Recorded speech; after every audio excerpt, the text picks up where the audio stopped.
going on, ladies and gentlemen? We're here to talk about Stranger Things. This is season 4, volume 1, episode 1. We're going to be going through all 4 episodes, so we're going to keep this brief, but we're going to give you all the spoilers. So if you hadn't seen the episode yet, you need to go and watch it because we're about to go all the way in. I've got 3 awesome co-hosts in this, and I'm going to bring them on right now. First up, Mr. Keaton. What's going on, sir?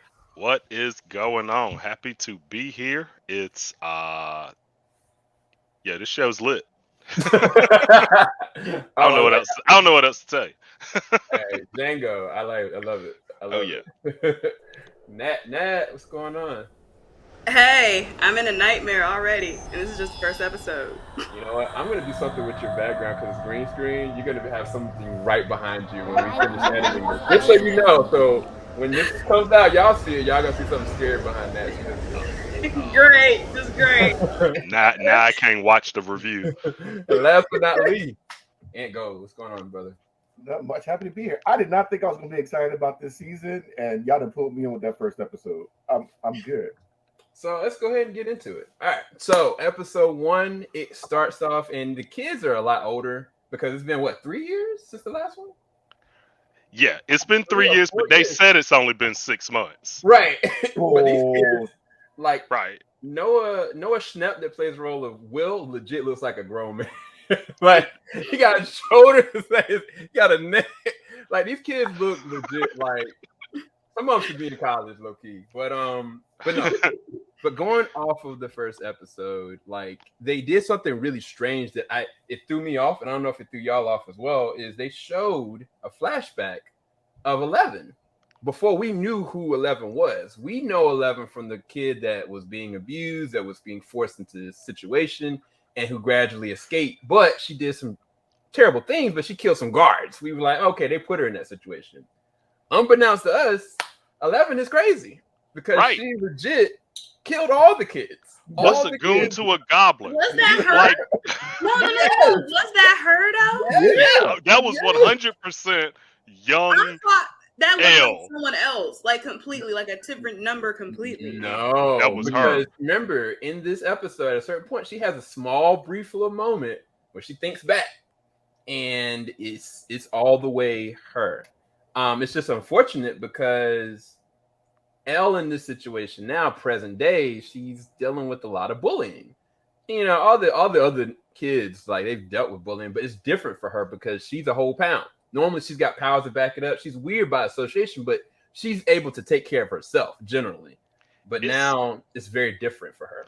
It's funny because like we've been following this group of kids for a minute, and at this point, they're just straight up ice cold. The stuff they done been through and the stuff that they've seen, and now they freshmen in high school, right? And it's just funny because I feel like if I was a kid and that's how I grew up, I wouldn't even be looking forward to spring break. I'd just be like, I just want to sleep, man. I just want. I'm tired. I'm tired. I'm tired. Can I be homeschooled? Like, have I earned anything from this? But it's funny because these kids are still just like trying to vibe like regular high schoolers. I'm like, you don't get to be a regular high schooler after that. Like, I'm sorry. They're like, man, I built this. I'm doing my science project, and I'm painting now, and I'm playing for the basketball team. I'm like, man, y'all fought the mind flayer. What? Right. Like it's but like, no one knows that. So right. Doesn't the government know? Doesn't the government know? They do. The government knows. People that matter, their peers do not know. So it's not like they have to operate on a normal sphere or as normal as they can make it. So this is my thing, and I'll say that I think I agree with Keaton more.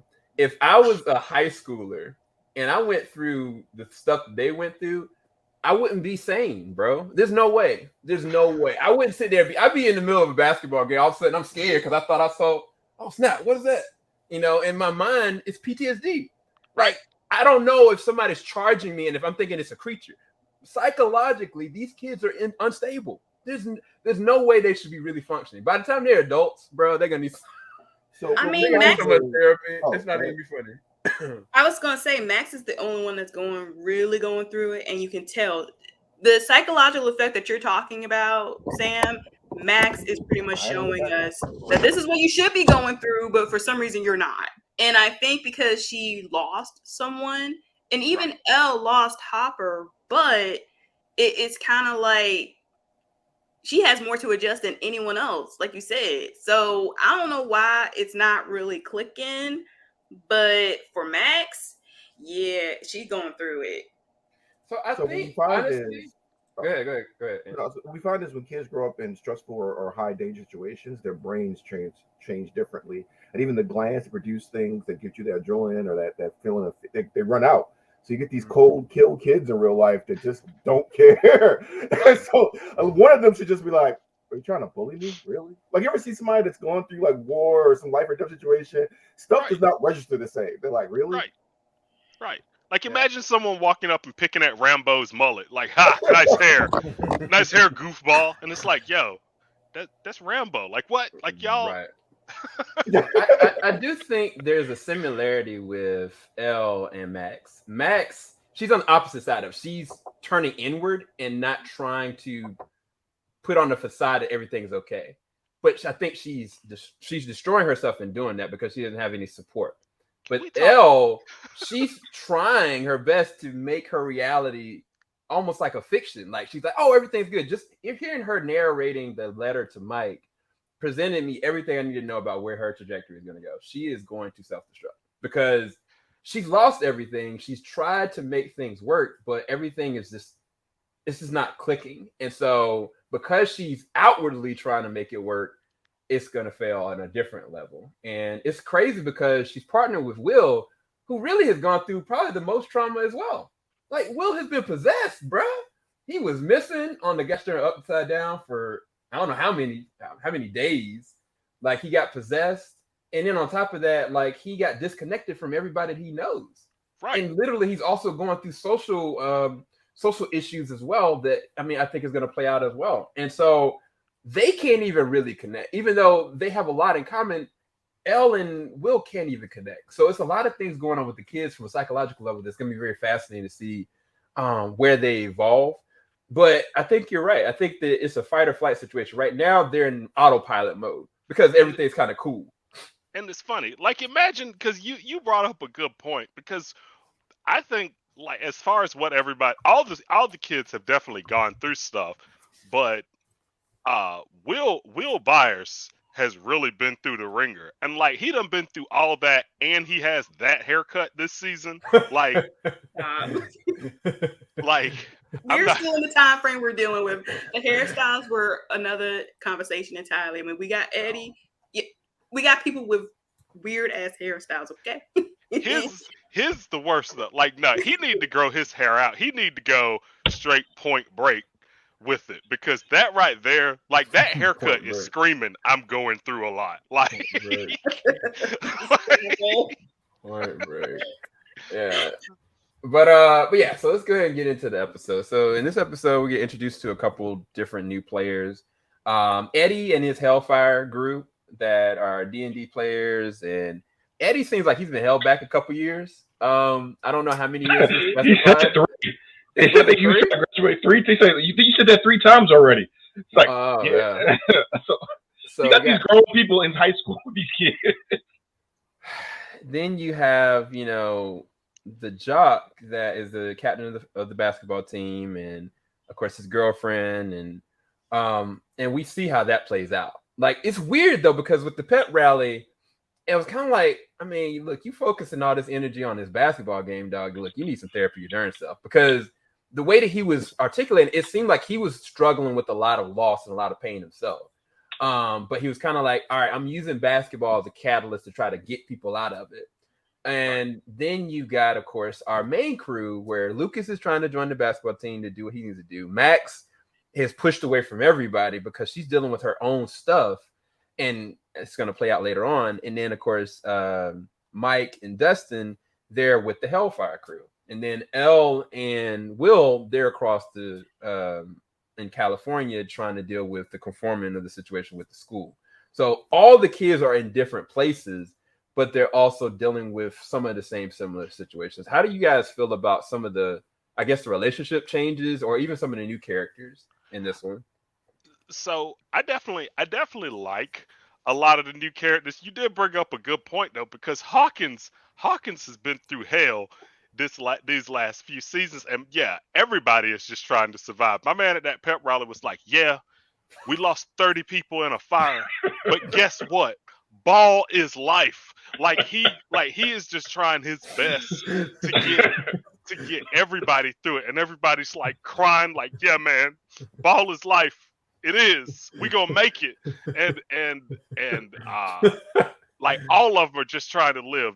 The like you said, the Hellfire crew, they're like, "Look, we just trying to play D&D till we turn our tassel and get up out of here."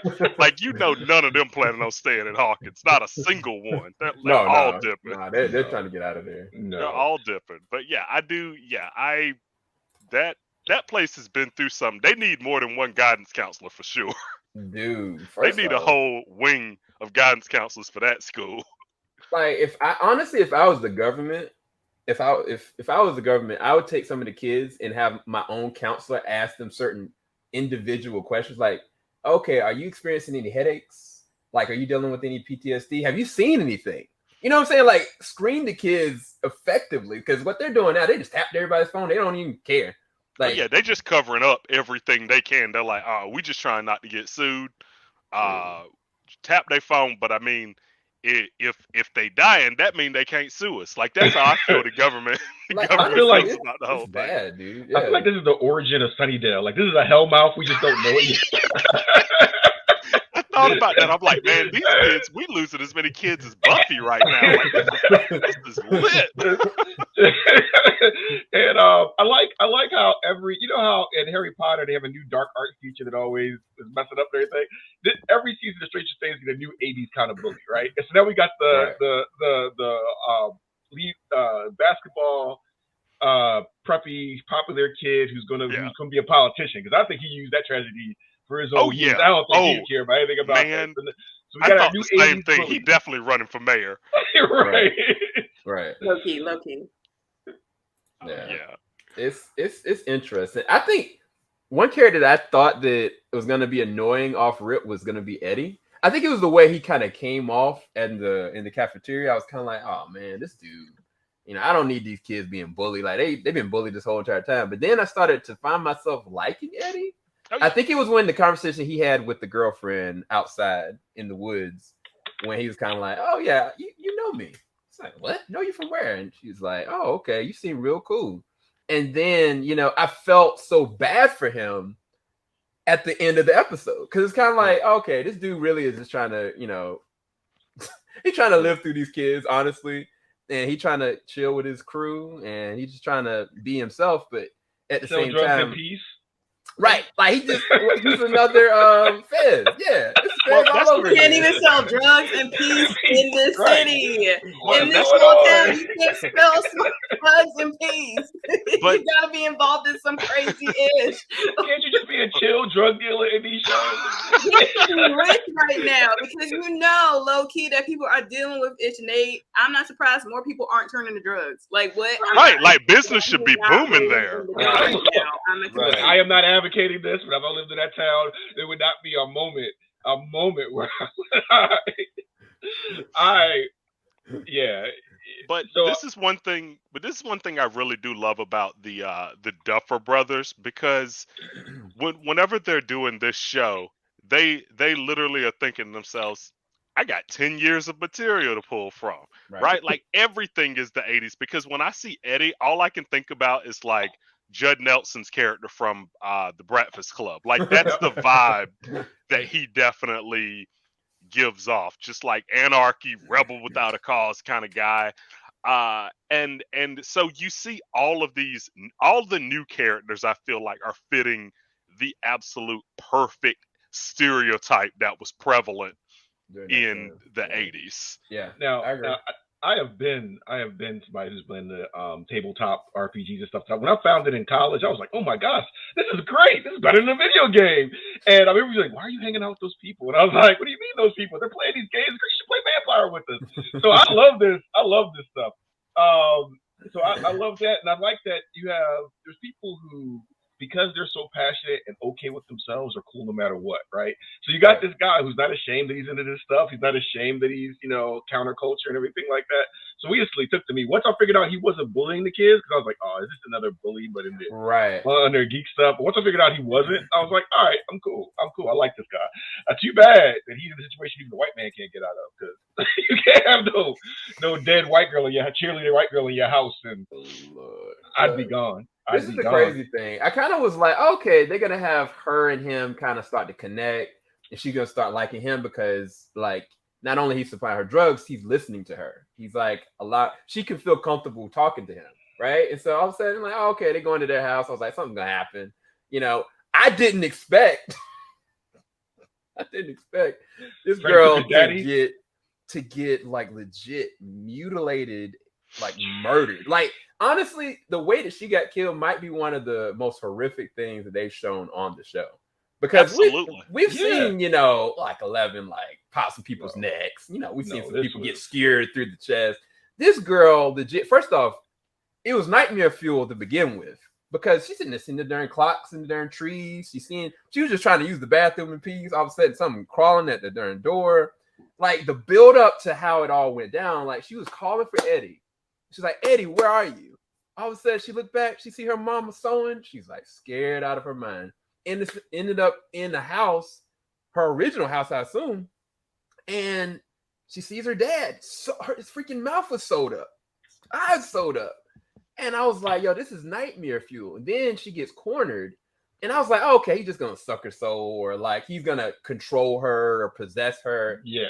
On the real side, I love how they shot this. On the real side, her eyes were going back and forth like this, not like side to side, like up and down all over the place. Oh, yeah. And Eddie was like, yo, I don't like this. I don't like this. Please wake up. And like, she won't move it. And I was like, oh, God, what's going to happen?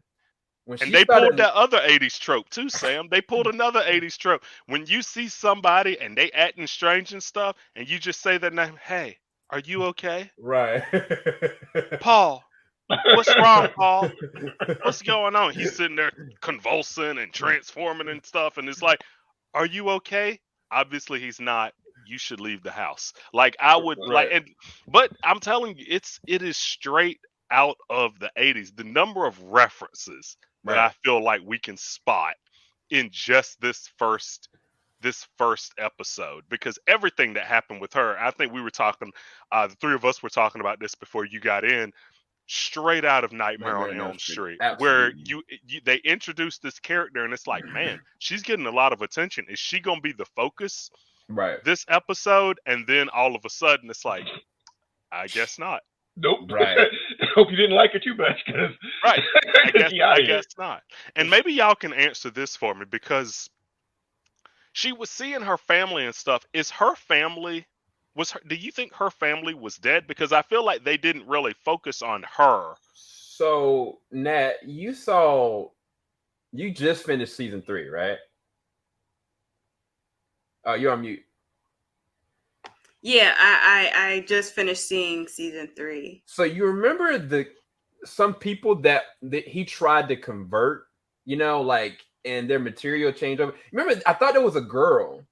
I thought that was about to get changed, but she survived. I thought that was the same chick. Do you remember seeing the same girl at the end of the back half of season 2? Because I don't remember. It's been literally too long. That's why I was confused, because I thought the photo that they showed was significant. I thought she was Heather's, somehow connected to Heather, or one of the other families that got sucked into the flay, because she seemed really random for this entity to pick on her unless she was somehow connected. And when I saw the trailer, especially with Max at the grave site and it seemed like something similar is going to happen to her, I was thinking, well, maybe he's picking people who are related to, in some way, shape, or form, the people that were sucked into the mind flay. Yeah. So, I mean, either way, Max is in danger. So, because she's also dealing with the grief and her dealing with the nightmares and all that jazz. So she's very similar to this chick. So I think this is a progression. Yeah. I mean, I think there's something to say with that without going into too much. She saw her leaving the counseling center just like Max was going in. So it's definitely something connection there. But I do feel like there's definitely a connection with what happened before with the mind flayer. But so when the girl levitated, right? When she got levitated up, did you guys think she was going to get possessed?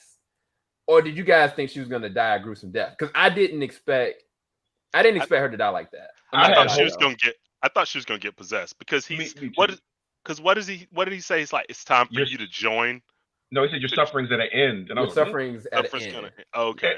And so first I was like, oh, she got the broken arm. I was like, all right, she's still good. I mean, that's got ankles. And I was like, oh. Right. When them eyes disappeared, I was like, oh, she did. Yeah, as soon as I saw the first bone break, I was like, oh yeah, that's a wrap. Especially the jawline. Like when she hit the ceiling, I'm like, nope, that's it. Dude, nope, you don't. Nope. I still wasn't expecting that gruesome or him seeing the gruesomeness. I thought it was something that's going to be like you hear it auditorily or implied. Yeah. But him seeing the gruesomeness that I wasn't expecting, but I guess I should have expected because it is Stranger Things and they're amping up the horror this season. No, I didn't expect that, bro. Her eyes got sucked out, bro. Like when I said poop.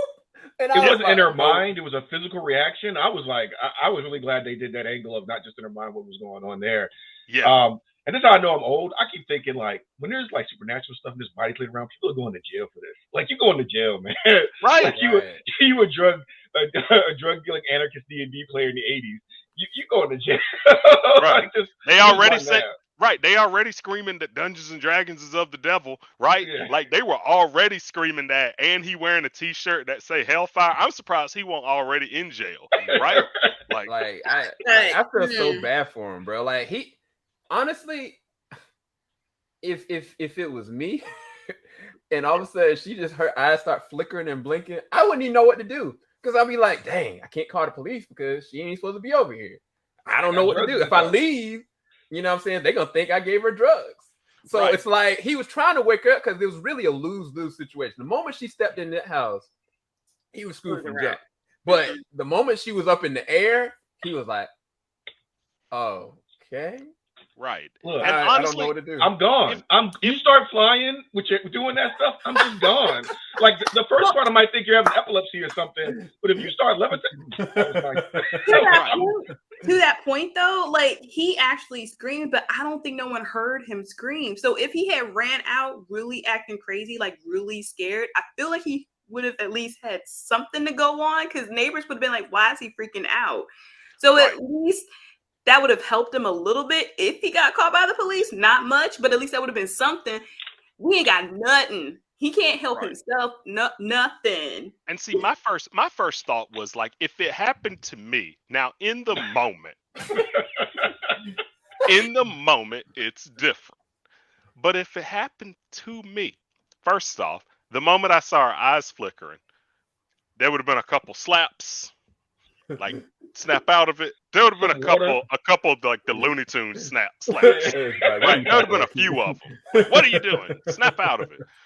And then when that didn't work, I would have probably started praying, but I would have went and ran to get somebody. Because the thing is, if I go get somebody and they come back and they see you levitating, like now at least I got something to go on. You got like an alibi. Right. Like you got a witness. First off, you see how skinny I am, right? Right. I weigh just as much as she do. Ain't no way I can do this. I can do all of that to her body. Like I need to be like Bane size to like bend her leg like that, right? Right. Like and so yeah, it's one of, I feel like honestly it would be one of the few times in my life I honestly might feel safer with the police. Like, you know what? Take me, because I don't know what's going on, but get me away from all of this. It might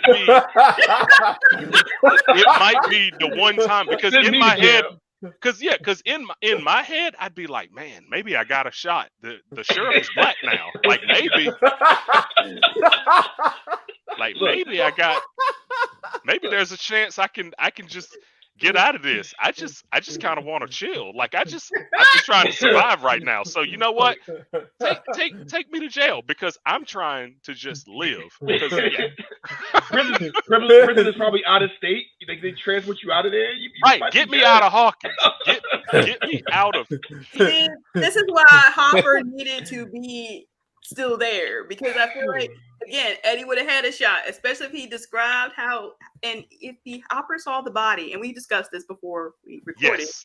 But like, if he had seen the body, he'd be like, "Oh shit, okay." And Right. what happened? What happened for real, bro? He would have at least been Look, able to listen. Like you won't believe me, Sheriff Hopper, but she levitated. And, yeah, I know. No, you don't see. Her eyes bugged out. Yeah, it's cool. Yeah, I think it's okay. It's okay. I'm done. Yeah, so you good, bro. You And good. like, Probably like smoke this, man. Smoke this. Calm down. because the questions, because Eddie would have probably been confused listening to Hopper ask questions. Like Hopper would have been like, "So, did you see any slime?" It's like, what? What? Yeah. Did you see any particles anywhere? Right. Did you see any particles anywhere? Were her eyes bleeding? Like, did you before they popped? And it's like, what? So like, I think what are you- so this is a good segue. I guess before we close out, Hopper. Two different things, I guess, on the Hopper side of it. One, the way that the girl died is reminiscent to me of 11th Powers. I'm just gonna put that out there. Like the fact that her body got contorted and psychologically like moved and changed and stuff like that, it seemed like something that 11 would be able to do, which is weird. But the other side of that is Joyce got the package from Russia, and immediately she was like, Joyce is the only one that's a ride or die for everybody. Everybody she's cool with, whether it's her son, Hopper, whoever, she's gonna find out and she's gonna ride it all the way through. As soon as she saw Hopper's alive, Joyce's mind clicked. She contacts her friend, and then things progress the way it is. But what do you guys think about where that's going with Hopper? Like, why would Hopper send a message like that? Why would he put it in a doll like that to do it the way he did?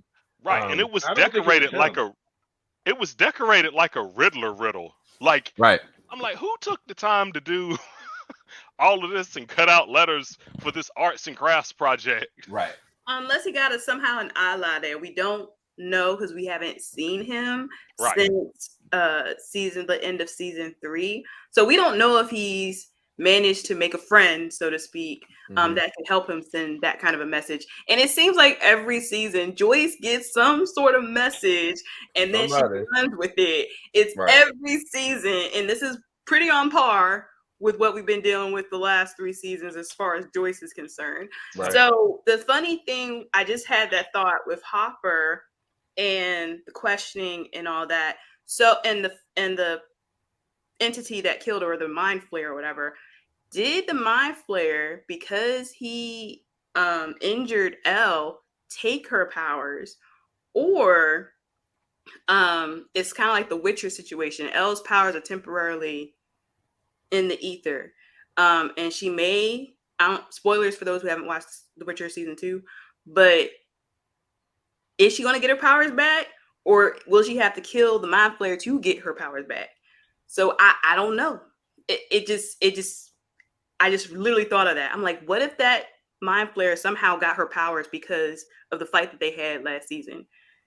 Yeah, because she did get stuck by that thing in her leg, right? And then after that, she couldn't use her powers anymore. And it eventually absorbed itself into the mind flayer again. That part that injured her. And see, or the powers come from the warp or whatever that place that's the other world or whatever, and all their different powers come from some kind of source, and this could be the source. So we don't know. I don't think Harper sent the doll because it said Hopper is alive. So I don't think, and also you're in a gulag where you're getting like 27 stamps from. Right. And I don't know. That's just me. So for all we know, it could be the Russian government just trying to lure Joyce into opening up the other side of the portal or something. Right. And I know we moved past it, but I think that if Eddie survives this, he's gonna cut that hair. He's gonna be in the church. He's gonna find the Lord. Next time we might see Eddie, he might have a do-rag on. He might be gone. Like, no, he'll look like Will with a haircut. I live in Detroit. My name Ed. I live in Detroit now. I'm on 8 Mile. Like, you ain't. It's just sad. It don't look too bad from where we sit. Nowhere does. I'm telling you, Hawkins, Indiana. First of all, it's not like this big metropolis city where people are like, "Oh, this place is up and coming." Like, not only is it already seem like it's on the way out, but it's like the world it's like they keep finding new reasons to be like, this ain't your future. Oh man, you scared? Yo, chill. Yeah, no, I put this up there because these are the same kids that are trying to have a semblance of normalcy, and I mean, not the one in the middle. I mean, but no, I'm saying that Max witnessed that, right? And so for her, like, I mean, she already put in a bad situation come season 2, but in season 3, like, she witnessed the person that sacrificed himself for her, but she was already indifferent with him because it was a hate-love relationship. And it's like she didn't even get to deal with it. So it's like, I don't know. I just put this picture out here to show that these kids, they've suffered, bro. And they're still really suffering, honestly. Steve got out the bully game early. He good. He quit that life. He living like all these other bullies got to run. Right. No, he was trying to date a cougar. Like Billy was just trying to live that cougar life. Yeah, it was true. Right.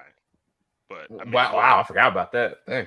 But one thing I was gonna say, Sam, is I'm not sure about like if this new villain has like the same powers. So so I remember, and I could be wrong here because I remember like the whole upside down thing came about because 11's powers, whatever powers she had, opened that gateway that had never really been opened before.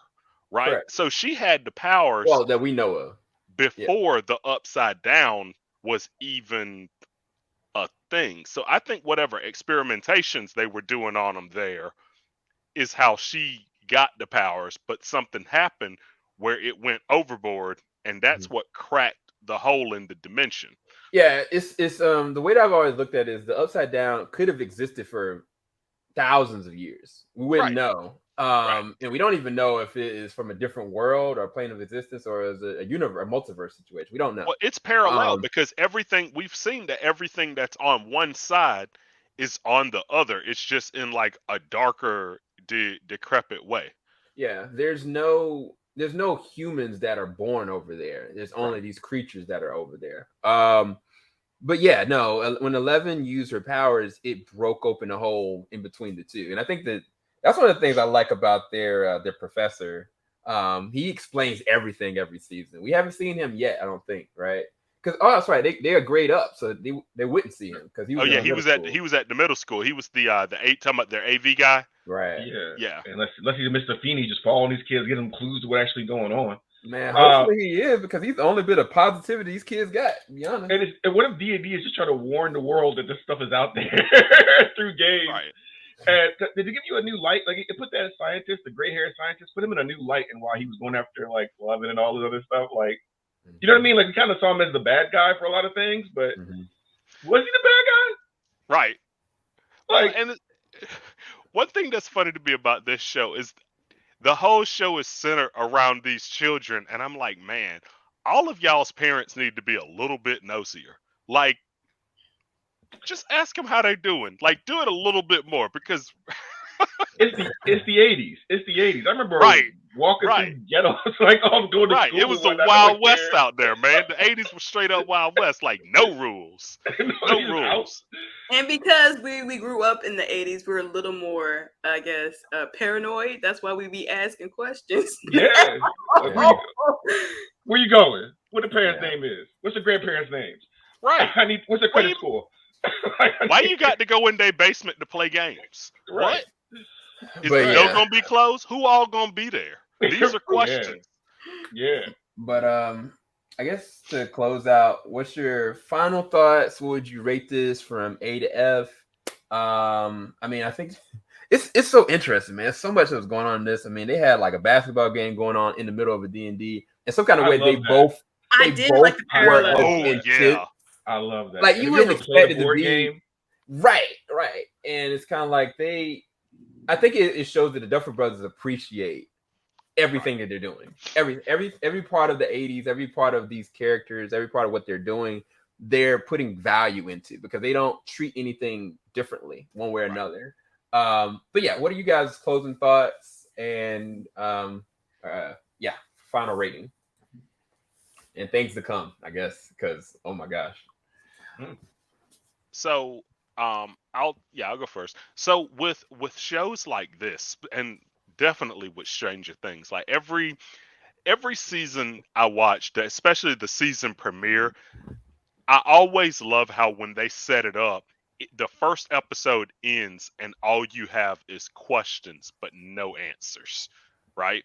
And then every episode after that you find out a little bit more. I'm gonna give this first episode an A just because one, they somehow found a way to go even darker Right. than those first three seasons, and then on top of that, they still managed to do it in a way where I have another mountain of questions and things that I want to know more about. And so Stranger Things is one of those shows, it sucks you in because you see one episode, and I don't think anybody can watch the first episode of Stranger Things and be like, okay, maybe later. Right? Like you instantly gotta know, like, well, what happened to that white girl? Like, where'd she go? Right? Like you gotta know. And so that's what, I'm gonna give it an A just because it's been gone for about 2-3 years and I'm right back in it. Same. What about you, Ant? I'm with you. I think this is an A. I think that I wasn't really excited about the season. I was like, oh, I'm a completionist. Like I was like, you don't really have much to say left. What's left to say? But now I'm in it. I want to know more. I want to know more. And I felt like I was kind of like freaking out with Eddie, like, like,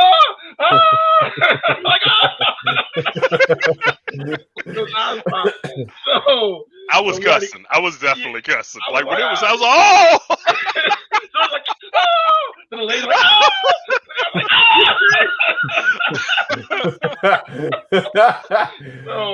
so I'm right here with it. Plus, I'm not really big into watching sports like on TV, but this made me excited to watch a basketball game. I might need to find me a basketball game to watch. NBA playoffs are lit this year, man. Oh yeah, I need to get into that now. NBA playoffs are lit this year. And I need to roll some dice. I got some stuff to be doing this week. So I'm just, I'm in it. He's talking about D&D, y'all. He talking about D&D. I'm in it. Oh yeah.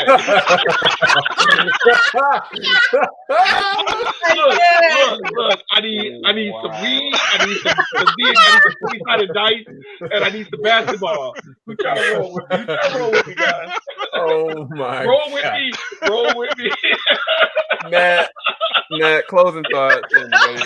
Oh my god! I don't condone drug use. So I'm sorry if that was the implication. I was referring a lot to drugs and drug use earlier. I'm sorry, but that wasn't my intention. But I also give it an A. This was a great start to the new season, and I think what I really love about this show is the relationships between the characters and how they have changed or progressed since the first season. And I'm just looking forward to seeing where else can they take this show. Like what Keaton said, like you were wondering where the 80s there's plenty of 80s references and they're still doing it. And I'm like, what more can we pull from here? So yeah. Yeah. So there's one other thing that we didn't talk about, and that's the elephant in the room, this creature. Needs to go somewhere and sit down and mind his own business. Okay. Keaton, I'll let you divulge who is the voice of this creature. So, and I found this out. So apparently, the voice of the creature is Robert Englund, who we know as the man behind the mask of Freddy Krueger. And yeah, should have known. Yeah. Oh my gosh, I get to use my Freddy Krueger plan through the season.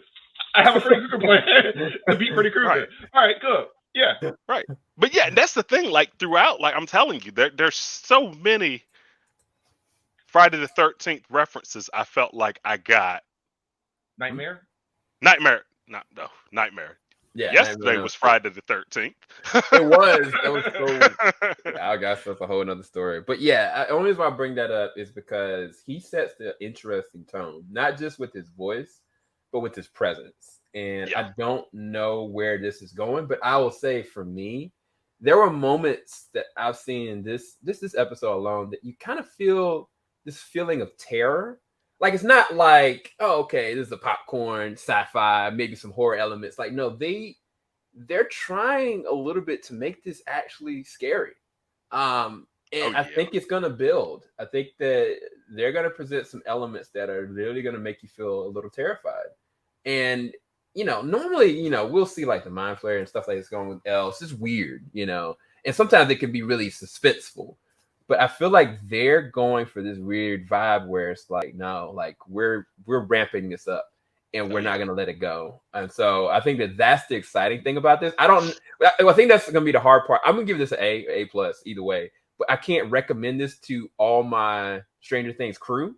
I want you guys to know, if you're watching this, you already seen an episode and cool, but if you haven't and you're on the fence, do know that, watch this with somebody. Maybe not watch it in the dark. You know what I'm saying? Like, at night, figure out your tone. Like, don't listen to him. Watch it on a windy night, midnight, by yourself. No. Don't listen to Ant. I watched it by myself. Drink lots of coffee. You'll be fine. I just realized that the creature that they kind of like introduced, I'm assuming it's kind of like an upgrade to the Mind Flayer. He kind of he's trying to get like a body now, I guess. And so now it reminded me of Jeepers Creepers, the creature from Jeepers Creepers. Oh yeah. I'm like, I did see wow. that. Oh my gosh. Yeah, I got like Jeepers Creepers. I got a little bit of. He kind of reminded me of Swamp Thing a little bit, like the way he looked. Like I got a. Yeah. And how much more Eddie's 80s can you get to get Freddy Krueger's voice on this? Like that's amazing. That's amazing. Right. That is so awesome. So. And she was right to do them drugs. I'm telling you, if Freddy Krueger was after me, I'd do a bunch of ayahuasca, and he's gonna have a trip. Me and him I'd just be trying to stay awake, man. I would just be trying to. I mean, that's the thing with this. It doesn't even matter. These kids are wide awake. They're glazing over, and then all of a sudden they're just somewhere completely different. It doesn't even matter. Like there's no hope for anybody once they're targeted. When she was vomiting, I literally thought she was pregnant or had some kind of like. That's what I thought. That's what I thought. I'm like, behind them. Her face was in the toilet. Like, you ain't gotta be in the toilet when you. Yeah, just like what do you call it? I was like, dude, this is the high school. This ain't your bathroom. She was grabbing the rim like I was like,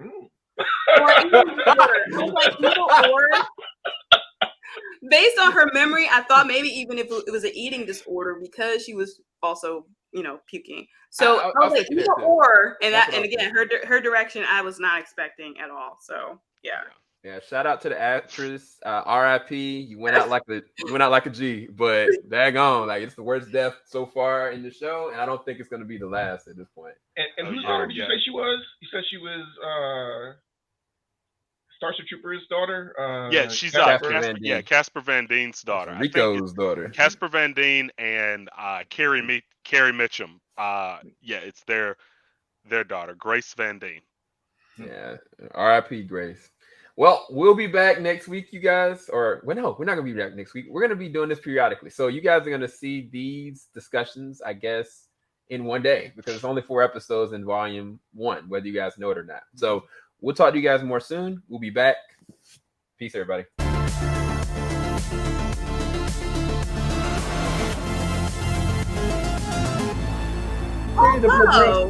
We could go into the 90s if that's what you need. I just right. Like, look, everybody went through the pandemic. We know there had to be a time skip. Like, come on.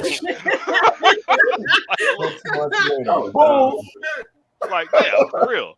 Last time Stranger Things was on, my wife was pregnant. He 2 now. Like, like real talk. Like. Oh man! Also, Steve, you gotta stop hating around little kids, man. It's kind of weird, right? It's kind of weird. He getting his Fast Times at Ridgemont on. I'm like, man, you 80s was wild. 80s was wild. Right. That would not fly today.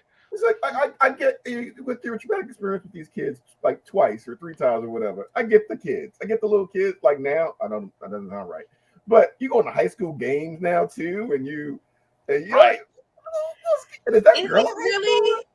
Definitely sucks. Because there's always that one high schooler that was just really into school and just can't seem to let go. They need to go to college. I feel like it's a building. You can't come back and hang out like that. A little bit acceptable, but not quite. It's like he's starting to age out a little bit. Right. I'm like, But look, man, I understand that you feel like you peaked in high school, but like now's an opportunity to prove them wrong. Maybe like first of all, it's funny to me because I feel like Lucas family got to be the only black folks left in that town, because I'm not gonna lie. Right. After Barb disappeared in season 1, I would have been like, maybe Indianapolis is good for us, Would stick around. Would not right? stick around. Let's Just go. Let's go move we over there know by the the Coast town. Lady. I saw a few. They were still there. Some of them are still there. They were just sprinkled among the basketball team, other than Lucas. Like I just. Black folks, you gotta slowly poison black folks. We'll live in like next to power lines and toxic soil and stuff. You can slowly poison us and we won't leave. But anything immediate happen, you're not sticking around for that. Like it's no cause of it. It's like, all right, well, time to go. I'm just wondering what Lucas and Eric have been telling their parents. Like, because I feel like they just have not been as involved with their other parents are clueless too. I'm just saying, it just seems like, especially for the black family, it just seems a little suspect. Right. Especially I feel like high school kids taking your daughter to a basement. Like who let that happen? I feel like black folks would ask more questions. Wait, so there was a fire, but nobody saw no smoke? You didn't see no smoke? I just burnt some leaves and it was smoke all over the sky. The whole mall burnt down. How far was the fair from the mall? Right. Nah, that don't sound right. Questions. Right. There were a few explosions though, because they did have the fireworks at the mall. So technically, they could probably get away with a little bit of the fire. Yeah. And like you can't hang out with them kids no more. What? You can't hang out with the white people no more. Exactly. All right, there. We gotta go. Nah. Just so y'all know, I have been recording y'all talking. Oh, I see. We live. I see. We 3 minutes in. Oh, we're 3 minutes. You still missed the prison talk. That was. I know. That was such a good talk. You know, at the end of this, I kind of want to be like, and what happened to Steve? Steve eventually got accused of pedophilia. Ended up right. Every time I see him, he in a car full of children with full of kids. Like, wait a minute. Okay, but he used to work with he works with Robin, who happens to be in high school. I'm hoping she's a senior. Right. And then you have Nancy, who's working for the school newspaper. Is she volunteering her time? Like, when we talk about Steve, we got to talk about Nancy. I know it's clean. It just looked bad. It just looked bad. And what's funny is Nancy is definitely all of like 19 years old, going around like she Lois Lane with the Pulitzer. Like, you mighty brave. You might like. I'm not gonna lie to you. Like, if I was in that town, I would never be by myself. Like, look, I'm a shower, but I'm gonna keep the door open. So just be listening. Be close. Just be listening. Ain't no doors in this house. Right. Okay, go ahead, Keith. Yeah, like I would tell everybody where I'm about to go. Look, I'm about to go to Sonic and get some onion rings. That's where I'm gonna be. I know it's daytime, but I'm gonna have my bright lights on just in case. If you see my bright lights go out, it's an issue. Like, I would be. I'd be handcuffed to people in that show. You want to play games? I got something to show you in the woods. You want to come? No, I'm good. I'm fine. I'm good. I'm good. I'll watch from here. I'm on. I can see. I can see you. I can see you. Sure. I see you. I see you. I see. I got the flashlight. I'm shining over there. Hey, Matt, you want to hang out in this basement of this abandoned house real quick? Right. I'm good. I'm good. I'll play it online. I'll play it online with you. Like, let's play online. Yeah. Yeah, randomly being in the woods. That gave me Halloween vibes, actually. There's definitely some horror elements, like you said, in this first episode alone. And I'm just like, what nods are we also doing for the rest of the season? Oh, yeah. Yeah, that's solid. It's a solid question. This girl was begging to be killed. She's going in the woods to do drug deals and sketchy people she didn't remember. Like I ain't trying to victim blame, but damn, you got no survival instinct. I know it was bad. None. No. She was desperate. She was having nightmares. She needed something. We should be waiting for the damn discussion, and we keep on talking. Hey. Real talk. I'm drug deals quickly in a parking lot with everybody around, like real people. True, very true. Well, and the thing is too, like, these people, they definitely got shame, because I'm not gonna lie, if I was just hanging out outside and I suddenly saw a clock ticking, y'all don't see that? y'all. In, I am not in the tree. In the tree. Right. I'm like, Y'all don't hear that that clock ticking. You ever see those? Oh, sorry. Go ahead. You ever see Like, those look. stairs in the woods? Right. Yeah. Y'all don't hear that clock ticking. Ain't nobody watching Watchmen right now. Y'all don't hear that. What's up? Nobody hear that. We're not doing this. We aren't doing this. And I'm telling you, if I was already seeing things and hearing things and terrified, the last thing I'm gonna try and do is more drugs. Like, right.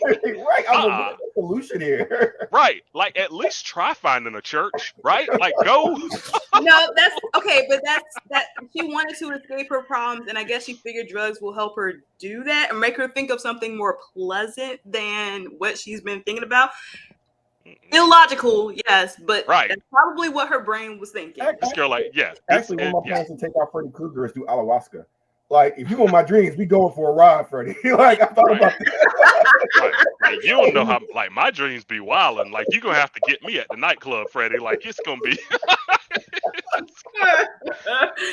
Like, okay, that's cool, Freddy. I'll see you at Comic-Con, homie, because you already know what it is. You're going to have to fight me and my Gundam.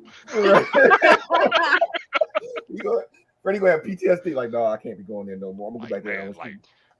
Look, Freddy, these kids been different. These kids grew up with Dragon Ball Z. They want the smoke. Like, Sam, do you have the? Oh, go ahead, Ian. No, I was gonna say I saw that one movie. The kid turned into a superhero for some reason. He turned into Punisher. Like, be Superman or some Wolverine. Somebody don't care about getting stabbed. Like, you picked the wrong superhero. All right, we're gonna start. I don't know what I'm gonna do with any of this footage, but we're gonna. It'd be great for social media. Hey. Oh yeah. All right, that's a bet. Let me try to find it. Look at your glasses. I cannot. It's a whole vibe. It is a whole vibe. He's trying to get that 80s look. Get that 80s look, you know what I'm saying? But yeah, no, when Ant gets back, we can go ahead and start this thing. Falling off the top of